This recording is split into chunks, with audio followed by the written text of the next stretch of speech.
에스겔 45장 말씀입니다. 44장부터 46장까지 이 백성들이, 하나님의 백성들이 하나님께 어떻게 해야 될까를 이제 말씀하고 있습니다. 그 앞에는 이제 40장에서 43장까지는 성전, 하나님이 성전을 이렇게 어떤 모양으로 그리고 거기에 임재하시겠다 이렇게 약속하시고, 이제 하나님이 성전에 임재하시기 때문에 백성들은 그 하나님께 어떻게 해야 될지를 말씀하고 있습니다. 그래서 이제 45장에서는 또한 땅을 주시겠다, 하나님께서 각 백성에게 땅을 주시겠다는 것인데, 이렇게 제비 뽑아서 이렇게 땅을 나누어 주시겠다. 그러면서 땅을 받고 나서 할 일이 무엇인가를 말씀하고 있습니다. 그것은 먼저 그 땅 중에 구별해서 하나님께 드리라 하는 것이죠. 하나님께. 그리고 그 하나님께 드려진 것은 제사장, 레위이들이 이제 거주할 그런 땅으로 삼으라 하는 것이고, 그리고 두 번째는 왕에게 또 땅을 줘라. 그래서 왕궁을 짓고 하는 그런 것. 그리고 그 다음 순서는 이제 자신들의 또 살 곳을, 성읍을 이렇게 이제 건축하고 나누라. 이렇게 말씀을 하셨습니다. 그 이제 1절에서 8절까지 기록된 말씀이죠. 이 말씀을 통해서 우리가 먼저 깨닫게 되는 것은 어떤 우선순위가 있겠구나 하는 것을 생각할 수가 있습니다. 그래서 맨 먼저 하나님이시죠. 그리고 하나님을 섬기는 제사장과 레위인, 그 다음에 그 나라를 통치하는 왕이 그 다음 순서, 그리고 백성들의 순서, 이런 어떤 질서, 순서, 이런 게 있다는 것이죠. 그러므로 우리가 삶에서 우선순위를 잘 세워야 된다는 것입니다. 그래서 항상 하나님 먼저, 그리고 또 타인 먼저, 이웃 먼저, 그리고 내 자신, 이렇게 순서. 어제도 우리가 주일 말씀을 통해서 자기만 아는 자기중심적인 신앙을 하나님 기뻐하시지 않는다는 것을 깨닫게 되었는데, 그래서 타자를 위한, 타인을 위한, 근데 그것보다 더 앞서야 될 것은 하나님이시죠. 그래서 성경은 두 가지를 요약하잖아요. 하나님 사랑, 이웃 사랑. 그게 성경이 우리에게 가르쳐주는, 하나님 우리에게 말씀하시는 것이죠. 그래서 그런 관점을 우리가 이 본문을 통해서도 깨닫게 됩니다. 우선순위를 잘 정해야 되겠다는 것이고, 그리고 이제 9절부터는 백성을 다스리는 왕이, 통치자가 어떠해야 되는가 하는 것을 말씀하고 있는데, 한마디로 공정해야 된다, 공의가 있어야 된다, 공평해야 된다는 것입니다. 특별히 누구를 봐주고, 자기가 안다고 해서 봐주고, 또 약자라고 해서 힘으로 눌러서 괴롭히고 하는 이런 것은 공평하지도 않고 또 정의롭지도 않은 것입니다. 그래서 그런 것을 왕은 해서는 절대로 안 된다.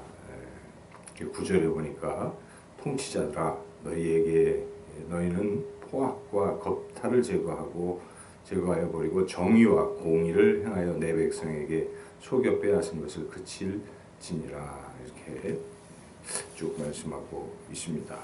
그래서 우리가 이 정치인들이 가져야 될 덕목은, 어제 말씀을 통해서 우리가 깨닫게 되는 것은 약한 자들을 돕는, 약자 편에 서는 사람들이 이제 정치인의 바른 덕목인 것이죠. 약한 사람들 누르는 게 아니라는 것입니다. 지금 포악과 겁탈이 아니라 사랑으로 돌봄과 섬김의 리더십이 필요한 것이고, 또 중요한 것은 오늘 말씀에서 볼 때는 공정해야 되는 것입니다.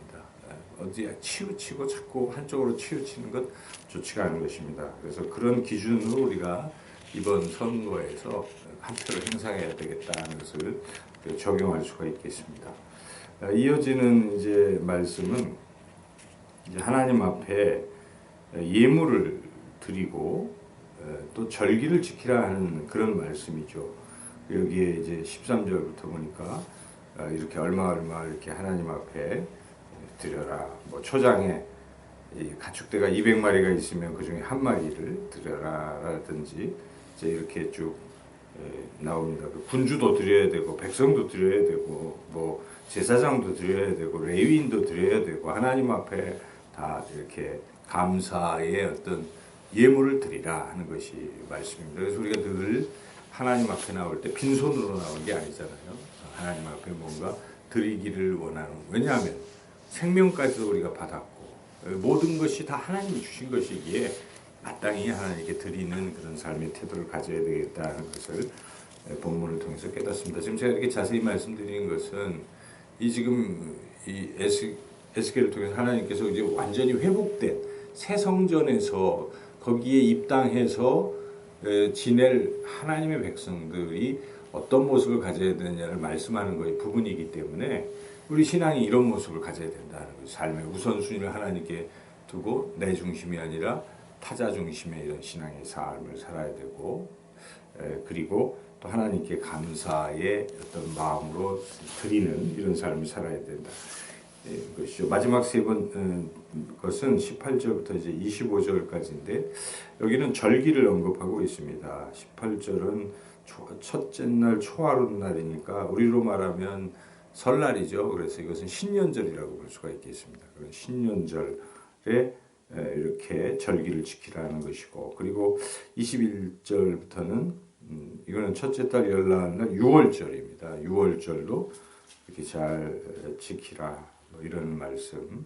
그 다음에 이제 25절 일곱째 달 15째 날에 또 이렇게 절기를 지키라. 이와 같이 이제 뭐 이어지는 내일 46절도 절기 안식일부터 시작하는 이제 매 주일이죠. 우리로 말하면 이런 절기를 지키라는 말씀들이 계속 이어지고 있습니다. 절기가 왜 중요한가? 절기는 하나님을 기억하는 그런 때고 특히 하나님께서 베푸신 것을 기억하는 때입니다. 베푸신 은혜를 기억하는 것이죠. 여기 6월절은 구원하신 것을 기억하는 그런 절기죠. 특별히 우리가 지금 사순절 절기를 지키고 있습니다. 사순절이 뭐냐 하고 사순절에 대해서 아무 생각 없이 사는 신앙의 태도는 바람직하지 않습니다. 사순절 1년을 이제 예수님의 생애에 따르는 것을 우리가 절기를 지내고 있잖아요. 사순절. 예수님이 우리를 위해서 십자가에 죽으신 이 고난받으신 이 절기 40일 동안 3월 27일이니까 이제 한 27일 이렇게 남았죠. 우리가 이 절기를 이제 잘 지켜야 됩니다. 우리가 특히 사순절 절기를 지킴에 있어서는 가장 중요한 것은 예수님이 나를 위해 죽으셨다는 것을 자꾸 생각하고 감사하는 그리고 믿음을 가지고 죄사함 받은 그 감격 속에서 우리가 살아가야 되는 것이고 그리고 그 주님이 날 위해서 그렇게 하셨기에 우리도 주님의 고난을 따라 이웃들에게 사랑을 베풀고 또 이웃들에게 복음을 전하고 구원하는 이런 일을 진력을 다해야 되는 것이죠. 그것이 힘들어도 주님이 가신 고난의 발자취를 따라 그 일을 잘 감당하고 그리고 주님이 우리를 위해서 피 흘려 죽으신 이유는 우리를 깨끗게 하시기 위한 것이잖아요. 그러니까 우리가 깨끗해져야 되는 거예요. 깨끗하게 하셨지만 우리의 삶에서도 거룩한 삶을 살아야 되기 때문에 사단 마귀가 우리를 더럽히려고 세상 것으로 우리를 유혹할 때 유혹을 물리쳐야 되고 그리고 정결하게 그런 삶을 사는 것 이런 삶을 또 사는 것이 하나님 백성의 바른 모습이다. 오늘 본문을 통해서 우리는 모든 것의 중심에 하나님 중심, 하나님 우선주의의 삶을 살며 또한 하나님께 감사하며 그리고 하나님을 기억하고 하나님의 은혜를 우리가 기억하고 절기를 잘 지키는 그러한 삶이 되시기를 주님의 이름으로 축원합니다.